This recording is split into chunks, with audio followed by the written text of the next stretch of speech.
आज मी माझ्या शाळेतल्या मुलांना जवळजवळ 1 वर्षानंतर भेटणार होतो. तर तो आनंद माझ्यासाठी एक वेगळाच होता. तर नक्की मी मुलांना कशाला भेटायला गेलेलो हे बघण्यासाठी पूर्ण व्लॉग बघा.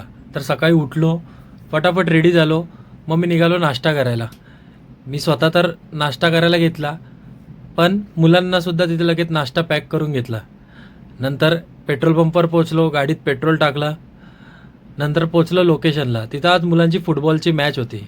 ग्राउंडवर पोचलो तर तितक्यात तिथे समोर लगेच अंशुल, रणवीर आणि निमित आले.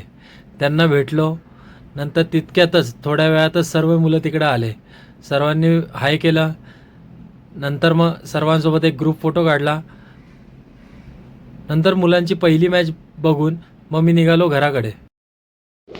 फटाफट गाडी चालवली. घरी पोचलो. घरी पोचून जेवण केलं. मग मी निघालो सेंटरला पोचलो तर आपलं होतं एक मसाज सेशन. ते सेशन कंप्लीट करून झालं मी निघालो परत मुलांकडे. मुलांची मॅच बघायला जाणार, पण तितक्यात मुलांची टुर्नामेंटच संपली होती. त्यातले अर्धे मुलं पण घरी निघून गेले होते. मग मी पण निघून गेलो परत सेंटरला पोचून परत आजचं सेकंड सेशन केलं. संध्याकाळी सूप पिला. आपल्या मसाज बेडला खालून कव्हर करण्यासाठी काका आले होते, त्यांनी काम केलं.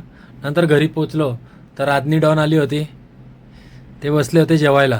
तितक्यात माझी तिकडे रिंग लाईट पण आली होती. ते ओपन केलं. नंतर मी जेवण केलं आणि आजचा दिवस संपवला.